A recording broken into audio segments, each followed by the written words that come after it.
Everyone, कसे आहेत तुम्ही सगळे? अपेक्षा करते की खूप छान मस्त मजेत असाल. तर मी गौरी स्वागत करते तुमचं आपल्या चॅनलमध्ये. खूप दिवसानंतर ब्लॉग येतोय. तर ह्या ब्लॉग मध्ये मी सगळं काही सांगणार आहे. एवढ्या दिवस ब्लॉग काय येत नव्हते किंवा माझे काय हेल्थ इश्यू होते सगळं काही. आणि चला मग व्हिडिओला वेळात वेळ न घालवता सुरुवात करूया. आणि आजचा व्हिडिओ खूप स्पेशल आहे, कारण की आजच्या व्हिडिओमध्ये मी माझं सकाळी उठल्यापासून जे म्हणजे 7 वाजता मी उठते, 7 वाजेपासून ते 12 वाजेपर्यंत जे काही रुटीन आहे माझं एकटीचं, ते सगळं काही दाखवणार आहे. सो चला मग व्हिडिओ स्किप करू नका. आणि जर तुम्हाला माझ्या व्हिडिओमधून काही घेण्यासारखं वाटलं तर नक्कीच तुम्ही सुद्धा घ्या. आणि हेल्थकडे खरंच तुम्ही सुद्धा लक्ष द्या. जसं माझ्या हेल्थकडे अजिबात लक्ष नव्हतं, त्यामुळेच मला एवढे सगळे हेल्थ इश्यू आले होते. म्हणजे खूप खूप डिफिकल्ट होतं माझ्यासाठी एवढा एक आठवडा तरी, कारण की मी खूप जास्त त्रास सहन केला एवढ्या आठवड्यामध्ये. सो तुम्ही सुद्धा तुमच्या हेल्थकडे लक्ष द्या. मी एवढंच सांगेल आता सध्या तरी. चला मग वेळात वेळ न घालवता आपण व्हिडिओला स्टार्ट करूया. तर आता आहे ना, मी सकाळी उठले होते आणि सगळ्यात पहिले आहे ना, मी सकाळी उठल्या उठल्या आहे ना गरम पाणी पिते. आणि गरम पाणी पिताना आहे ना, मी किचनमध्येच उभा राहते आणि तिथून फक्त आणि फक्त मी माझ्या झाडांना निरीक्षण करत असते. खरंच इतकं छान वाटतं ना, इतकं फ्रेश फ्रेश वाटतं ना.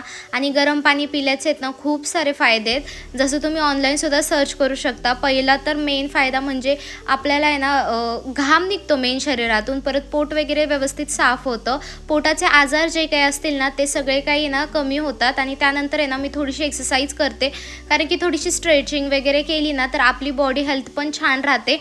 आणि ह्या आठवड्यामध्ये जसं मी तुम्हाला सांगितलं, माझ्या हेल्थकडे अजिबात लक्ष नव्हतं आणि त्याचेच मी आहेत ना थोडेसे अवगुण आहे ना ते फेस केलेले आहेत. त्यामुळे आता माझ्या हेल्थकडं खूप जास्त लक्ष राहणार आहे. आणि थोडंसं मला असं वाटतं आहे की मला टमी आली आहे थोडीशी, म्हणजे पोट आलं आहे. त्यामुळं मग मी म्हटलं की चला आता एक्सरसाइज करणं तर मस्ट इम्पॉर्टंट आहे. कारण की कुठल्या मुलीला वाटतं की आपली जी बॉडी आहे ती चेंज व्हावी, म्हणून म्हटलं जोवर आहे मेंटेनमध्ये तोवर मेंटेनमध्ये ठेवावं. नंतर एकदा आई झाल्यानंतर काही नाही, मग एकदा आई झाल्यानंतर आहे ना शरीराचं काही सांगता येत नाही. आपण बारीक होऊ शकतो किंवा जाडही होऊ शकतो, ते आपल्या हातात नाही आहे.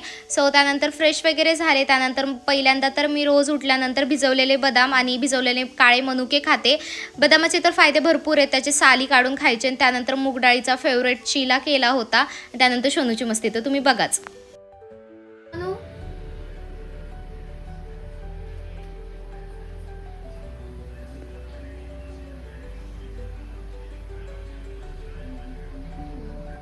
सो माझं आहे ना आता हे पण गेलेले आहेत. आणि हे गेल्यानंतरचं आहे ना माझं पहिलं काम असतं ते म्हणजे झाडांना पाणी घालणं.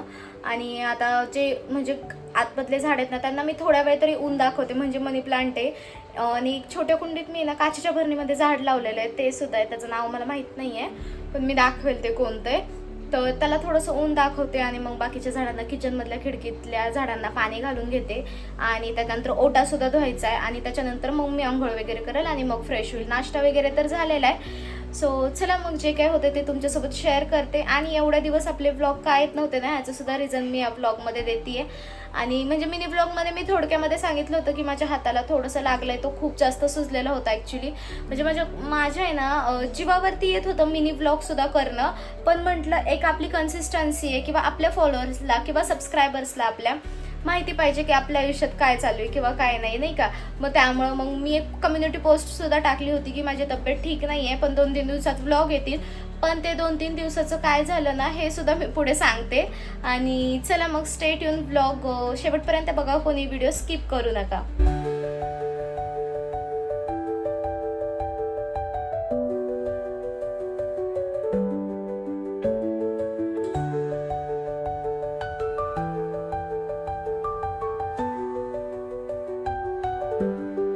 तर आत्ताच माझी आंघोळ वगैरे झालेली आहे आणि लाईट गेलेली आहे. आणि मागे बघताय तुम्ही हॉलमध्ये किती सारा अंधार पडतो, अजिबात उजेड येत नाही. त्यामुळे मी किचनमध्ये येऊन शूट करते आहे. आणि बघू आता इथून पुढे जर मी कंटिन्यू केलं व्लॉग तर करेल लाईट आल्यानंतर, नाहीतर मग बघू लाईट आल्यानंतर मी जो काय आहे तो तुमच्यासोबत व्हिडिओ शेअर करते. सो चला मग. तर आहे ना लाईट मगाशीच आली आणि मी देवपूजा करत होते. आणि मी देवपूजा करताना इतकी बिझी होती की माझ्या लक्षातच नाही की व्हिडिओ स्टार्ट करायचा आहे आपल्याला ते. सो माझी देवपूजा कशी झाली आहे हे नक्की मला कमेंट बॉक्समध्ये सांगा, मी तुम्हाला पुढे दाखवतेच. आता आहे ना पटपट स्वयंपाकाची तयारी करते, म्हणजे माझं 12च्या आत आहे ना सगळं काम झालं की तिथून पुढे मग मी एडिटिंग करायला रिकामे राहील.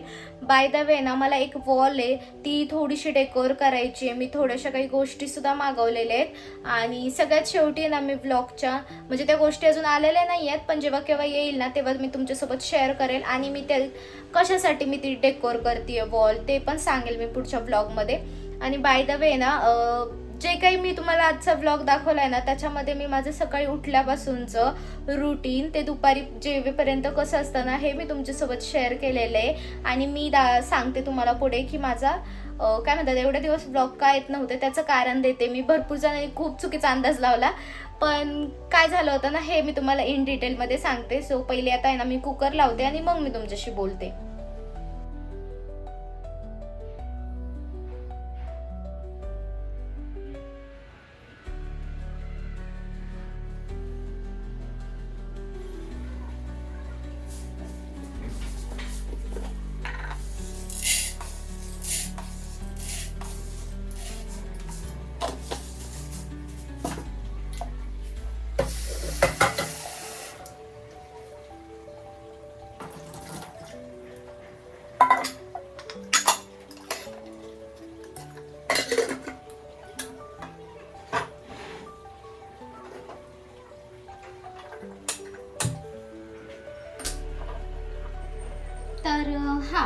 तर मी तुमच्यासोबत आता शेअर करते की नक्की एवढ्या दिवस आपले व्लॉग का येत नव्हते.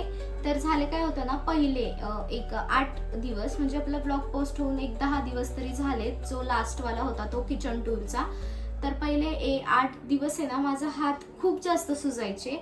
मी जसं तुम्हाला एका व्लॉगमध्ये दाखवलं होतं अजून पण इथे सूज आहे इथे आणि इथे, आणि पाय पण सेम तसेच, पाय थोडे घोट्याच्या वरती नाही का खूप सुजायचे आणि खूप दुखायचे. मग मला काय व्हायचं की नाही का माझं लक्षच लागत नसायचं. मग मी त्यामुळे ना थोडासा गॅप घेतला होता व्हिडिओजमध्ये.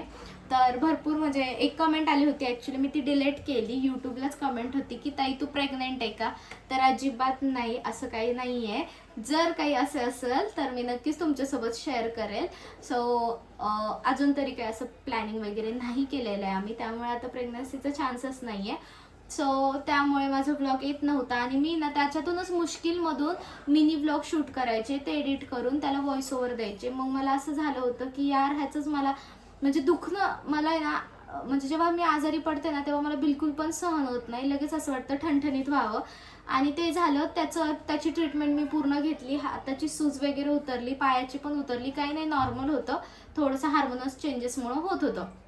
आणि त्याच्यानंतर झालं काय, शोनूशी परवा दिवशी मी जसं मिनी व्लॉगमध्ये शेअर केलं तसं शोनूशी खेळत होते आणि खेळता खेळता काय माहिती कशी काय ओढणी होती, आम्ही ओढणीशीच खेळत होतो. माझा त्याच्यावर पाय पडला आणि ती स्लिप झाली आणि मी नेमकी कशी पडले मलाच माहीत नाही, काय लागलं हे सुद्धा माहीत नाही. तर हा जो पोर्शन आहे ना आता त्याची सूज जरा कमी झाली आहे, पण हा पोर्शन आहे ना तो पूर्णपणे सुजलेला होता. म्हणजे अजून पण पेन होतंय तसं, पण छोटे मोठे कामं मी करू शकते. जास्त काही जड वगैरे उचलत नाही, तसं उचलायची गरज पण येत नाही कधी, कारण की पाणी वगैरे तर प्यायचं हेच भरून टाकतात त्यामुळे.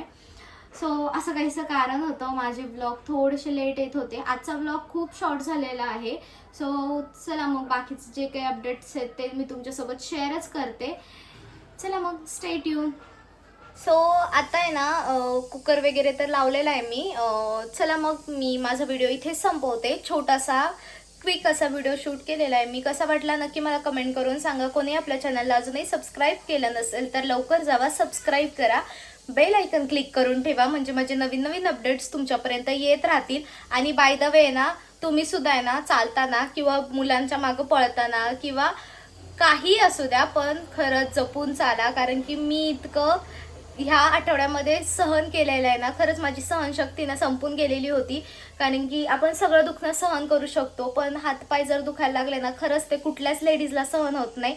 तसंच माझ्या बाबतीत सुद्धा झालं होतं. आणि त्यात घरातली कामं सगळं काही ठीक आहे, घरातले कोणी एका टाईमला डब्बा देत होते नाही, सासू किंवा नंदा वगैरे, पण मला पण आहे ना असं वाटतं की यार आपण त्यांना काही मदत करत नाही ना, मग आपण का त्यांच्याकडनं मदत घ्यावी. म्हणजे ते आपल्याला कधी म्हणत नाही की गौरी एक टाईमचा डब्बा देते का, मग आपण कुठल्या हक्काने त्यांना मागणार, मला असं वाटत होतं. पण सगळे सपोर्टिव्ह होते त्यामुळे मला सगळ्यांनी काही समजून घेतलं. सो चला मग तुम्ही सुद्धा तुमची खूप जास्त काळजी घ्या. चला मग ब्लॉग कसा वाटतोय नक्की मला कमेंट करून सांगा. बाय, भेटूया आपण पुढच्या ब्लॉगमध्ये. तोपर्यंत टेक केअर फ्रेंड्स, आणि चॅनलला नक्की सबस्क्राईब करून जावा.